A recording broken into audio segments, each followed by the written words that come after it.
Page of hands sun card represent ಆಗಿದೆ. ಕೆಲವೊಬ್ಬರಿಗೆ long distance relationship ಅನ್ನ ರೆಪ್ರೆಸೆಂಟ್ ಮಾಡ್ತಾ ಇದೆ. ಮತ್ತೆ ಕೆಲವೊಬ್ರು ಟ್ರಾವೆಲ್ ಮಾಡೋದ್ರ ಮೂಲಕ ನಿಮ್ಮ ಪರ್ಸನ್ ಅನ್ನ ನೀವು ಭೇಟಿಯಾಗಿರುವಂತಹ ಪಾಸ್ಟ್ ನಲ್ಲಿ ರೆಪ್ರೆಸೆಂಟ್ ಆಗ್ತಾ ಇದೆ. ನಿಮ್ಮ ಪಾಸ್ಟ್ ನಲ್ಲಿ ನಿಮ್ಮ ಲವ್ ಲೈಫ್ ನ ವಿಚಾರದಲ್ಲಿ ಒಂದು ರೊಮ್ಯಾಂಟಿಕ್ ಇತ್ತು, ಒಂದು ರೀತಿಯ ಕ್ಯೂರಿಯಾಸಿಟಿ ಇತ್ತು, ಒಂದು ಎಂಜಾಯ್ ಇತ್ತು. ಕೆಲವೊಂದು ರೀತಿಯ ಮೆಸೇಜ್ ಗಳನ್ನ ಎಕ್ಸ್ಚೇಂಜಿಂಗ್ ಮಾಡ್ಕೋತಾ ಇದ್ರಿ, ಫೋನ್ಗಳ ಮೂಲಕ ಅಥವಾ ವಾಟ್ಸ್ಆಪ್ ಗಳ ಮೂಲಕ ಮೆಸೇಜ್ ಗಳನ್ನ ಕಳಿಸ್ಕೊಳ್ಳುವಂತಹದ್ದು, ಒಂದು ರೀತಿಯ ಕ್ಯೂರಿಯಾಸಿಟಿ, ಎಕ್ಸೈಟ್ಮೆಂಟ್ ಗಳೆಲ್ಲ ನಿಮ್ಮ ಲವ್ ಲೈಫ್ ನ ವಿಚಾರದಲ್ಲಿ ಇತ್ತು. ಪಾಸ್ಟ್ ನಲ್ಲಿ ಕೂಡ ನಿಮ್ಮ ಲವ್ ಲೈಫಿನ ವಿಚಾರದಲ್ಲಿ ಯಾವುದೇ ರೀತಿಯ ತೊಂದರೆಗಳಿರಲಿಲ್ಲ. ಸೊ ಪಾಸಿಟಿವ್ ಆಗಿತ್ತು. ಪಾಸಿಟಿವ್ ಚೇಂಜಸ್ಗಳು, ಬದಲಾವಣೆಗಳನ್ನೇ ನೀವು ನೋಡಿದ್ದೀರಾ. ಯಾವುದೇ ರೀತಿಯ ತೊಂದರೆಗಳೇನು, ಜಗಳಗಳೇನು ಇಲ್ಲದೆ ಇರುವಂತಹದ್ದು ರೆಪ್ರೆಸೆಂಟ್ ಆಗ್ತಾ ಇದೆ. ಅಟ್ ದ ಪ್ರೆಸೆಂಟ್ ಸಿಚುಯೇಷನ್ ಹೇಗಿದೆ? ಈಗಿನ ಸಿಚುಯೇಷನ್ ಕೂಡ ಸೆಕ್ಯೂರ್ ಆಗಿರುವಂತಹದ್ದು. ನಿಮ್ಮ ಲವ್ ಲೈಫಿನ ವಿಚಾರದಲ್ಲಿ ಅಟ್ ಪ್ರೆಸೆಂಟ್ ಅಲ್ಲೂ ಕೂಡ, ಈ ಹಿಂದೆನೂ ಕೂಡ ನಿಮಗೆ ಚೆನ್ನಾಗೇ ಇತ್ತು, ಈಗಲೂ ಕೂಡ ಪ್ರೆಸೆಂಟ್ ಅಲ್ಲಿ ನಿಮಗೆ ಕಿಂಗ್ ಆಫ್ ಪ್ಯಾಂಟಿಕಲ್ ರೆಪ್ರೆಸೆಂಟ್ ಆಗ್ತಾ ಇರೋದ್ರಿಂದ ನಿಮಗೆ ಲವ್ ಲೈಫ್ ನ ವಿಚಾರದಲ್ಲಿ ಚೆನ್ನಾಗೇ ಇದೆ. ಸೊ ಒಂದು ಭದ್ರತೆ ಇದೆ. ಲವ್ ಲೈಫ್ ನ ವಿಚಾರದಲ್ಲಿ ಒಂದು ಸಾಮರಸ್ಯ ಇದೆ.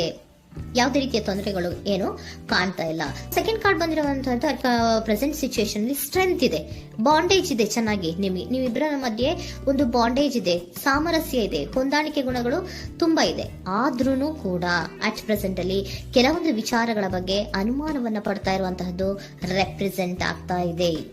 ಅಟ್ ಪ್ರೆಸೆಂಟ್ ಅಲ್ಲಿ ನೀವು ಕೆಲವೊಂದು ವಿಚಾರಗಳ ಬಗ್ಗೆ ನಿಮ್ಮ ಮೇಲೆ ನೀವು ಕೆಲವೊಂದು ಡೌಟ್ ಅನ್ನ ಪಡ್ತಾ ಇರುವಂತಹದ್ದು ರೆಪ್ರೆಸೆಂಟ್ ಆಗ್ತಾ ಇದೆ. ನಿಮ್ ಲವ್ ಲೈಫಿನಲ್ಲಿ ಕೆಲವೊಂದು ರೀತಿಯ ಭದ್ರತೆಗಳಿದೆ. ಸೊ ಯಾವುದೇ ರೀತಿಯ ತೊಂದರೆಗಳೇನೂ ಇಲ್ಲ, ಒಂದು ರೀತಿಯ ಗುಡ್ ಬಾಂಡೇಜ್ ಇದೆ. ಆದ್ರೂ ಕೂಡ ನಿಮ್ಮಲ್ಲಿ ಯಾಕೋ ಆತ್ಮವಿಶ್ವಾಸ ಇಲ್ಲ, ಆತ್ಮವಿಶ್ವಾಸದ ಕೊರತೆಗಳು ರೆಪ್ರೆಸೆಂಟ್ ಆಗ್ತಾ ಇದೆ. ಯಾವುದೋ ಕೆಲವೊಂದು ಅನುಮಾನಗಳು ನಿಮ್ಮಲ್ಲಿ ನಿಮ್ಮ ಲವ್ ಲೈಫಿನ ವಿಚಾರವಾಗಿ ಇರುವಂತಹದ್ದು ರೆಪ್ರೆಸೆಂಟ್ ಆಗ್ತಾ ಇದೆ.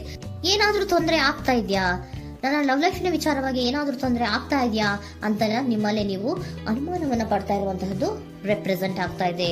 ಫ್ಯೂಚರಿನ ಬಗ್ಗೆ ಹೇಳೋದಾದ್ರೆ ಕ್ವೀನ್ ಆಫ್ ಪ್ಯಾಂಟಿಕಲ್ಸ್ ಬಂದಿದೆ.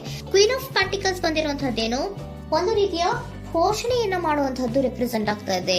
ಯಾಕಂದ್ರೆ ನಿಮ್ಮ ಲವ್ ಲೈಫ್ ನ ವಿಚಾರವಾಗಿ ಅಟ್ ಪ್ರೆಸೆಂಟ್ ಅಲ್ಲಿ ಕೆಲವೊಂದು ವಿಚಾರಗಳಲ್ಲಿ ಸ್ಟೇಬಲ್ ರಿಲೇಶನ್ಶಿಪ್ ಅಲ್ಲಿ ಇದ್ರು, ಒಂದು ಗುಡ್ ಬಾಂಡೇಜ್ ಇದ್ರೂ ಕೂಡ ನೀವ್ ಯಾಕೋ ಕೆಲವೊಂದು ವಿಚಾರಗಳ ಬಗ್ಗೆ ಅನುಮಾನವನ್ನ ಪಡ್ತಾ ಇರುವಂತಹದ್ದು, ಅದನ್ನ ರಕ್ಷಣೆ ಮಾಡೋದ್ರೊಳಗೆ ಹೆಚ್ಚು ಗಮನವನ್ನ ಕೊಡ್ತಾ ಇರುವಂತಹದ್ದು ರೆಪ್ರೆಸೆಂಟ್ ಆಗ್ತಾ ಇದೆ.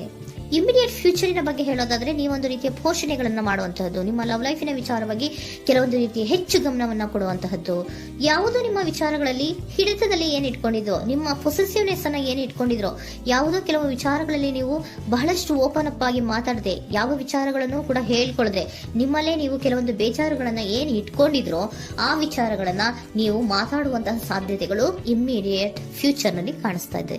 ಯಾವುದೋ ಕೆಲವೊಂದು ವಿಚಾರ, ಯಾಕೆ ಯಾವುದೋ ಕೆಲವು ವಿಚಾರಗಳಲ್ಲಿ ನಿಮಗೆ ಅನುಮಾನಗಳು ರೆಪ್ರೆಸೆಂಟ್ ಆಗ್ತದೆ. ಲವ್ ಲೈಫಿನ ವಿಚಾರ, ಪ್ರೀತಿಯಲ್ಲಿ ಯಾವಾಗ ಅನುಮಾನಗಳು ಸೃಷ್ಟಿಯಾಗುತ್ತೋ ನಾವು ಅವಾಗವಾಗ್ಲೇ ಅದನ್ನ ಬಗೆಹರಿಸ್ಕೊಬೇಕು.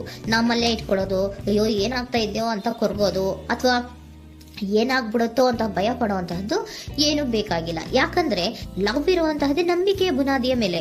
ಸೊ ನೀವೇನ್ ಮಾಡ್ಬೇಕು, ಏನಾದ್ರೂ ಸ್ವಲ್ಪ ಡೌಟ್ಗಳು ಬಂದಾಗ ನೀವು ಅದನ್ನ ಬಗೆಹರಿಸ್ಕೋಬೇಕು. ಯಾವ ವಿಚಾರದಲ್ಲಿ ನಿಮಗೆ ಬೇಜಾರಾಗಿತ್ತು ಅದನ್ನ ನೀವೇನ್ ಮಾಡ್ಬೇಕು, ನಿಮ್ಮಲ್ಲೇ ಇಟ್ಕೊಂಡು ಕೊರಗಬಾರ್ದು. ಓಪನ್ ಅಪ್ ಆಗಿ ಮಾತಾಡೋದ್ರ ಮೂಲಕ ನೀವು ಕ್ಲಾರಿಟಿಯನ್ನ ತಗೊಳ್ಳುವಂತದ್ದು ನಿಮಗೆ ಇಮಿಡಿಯೇಟ್ ಫ್ಯೂಚರ್ ನಲ್ಲಿ ಕಾಣಿಸ್ತಾ ಇದೆ. ಯಾವುದೇ ವಿಚಾರಗಳ ಬಗ್ಗೆ ನೀವು ನಿಮ್ಮ ಲವ್ ಅನ್ನ ಅಥವಾ ನಿಮ್ಮ ಪ್ರೀತಿಯನ್ನ ಭದ್ರವಾಗಿ ಉಳಿಸ್ಕೊಳ್ಳೋದಕ್ಕೋಸ್ಕರವಾಗಿ ನೀವು ನಿಮ್ಮಲ್ಲೇ ಇಟ್ಕೊಂಡಿದ್ದಂತಹ ಅಥವಾ ಕೆಲವು ಬೇಜಾರಿನ ವಿಷಯಗಳ ಬಗ್ಗೆ ನೀವು ಹೆಚ್ಚು ಮಾತಾಡಿ, ಓಪನ್ ಅಪ್ ಆಗಿ ಕೆಲವೊಂದು ವಿಚಾರಗಳ ಬಗ್ಗೆ ಮಾತಾಡುವಂತಹದ್ದು ಮತ್ತೆ ಅದನ್ನ ಕ್ಲಾರಿಟಿಗೆ ತಗೊಳ್ಳುವಂತಹದ್ದು ರೆಪ್ರೆಸೆಂಟ್ ಆಗ್ತಾ ಇದೆ. ನಿಮ್ಮಲ್ಲಿ ಬಾಟಮ್ ಆಫ್ ದ ಡಕ್ ಅಲ್ಲಿ ಬಂದಿರುವಂತಹದ್ದೇ ಅದು. ಖುಷಿಯಾಗಿರ್ಬೇಕು, ಸಂತೋಷವಾಗಿರ್ಬೇಕು, ನಮ್ಮ ಲವ್ ಲೈಫಿನ ವಿಚಾರದಲ್ಲಿ ಒಂದು ಎಂಜಾಯ್ ಇರಬೇಕು, ಮತ್ತೆ ನೆಮ್ಮದಿ ಇರಬೇಕು, ಯಾವುದೇ ರೀತಿ ಗಲಿಬಿಲಿಗಳಿರಬಾರ್ದು ಅನ್ನೋಂತಹದ್ದೇ ನಿಮ್ಮ ಎನರ್ಜಿಯಲ್ಲಿ ರೆಪ್ರೆಸೆಂಟ್ ಆಗ್ತಾ ಇರೋದು.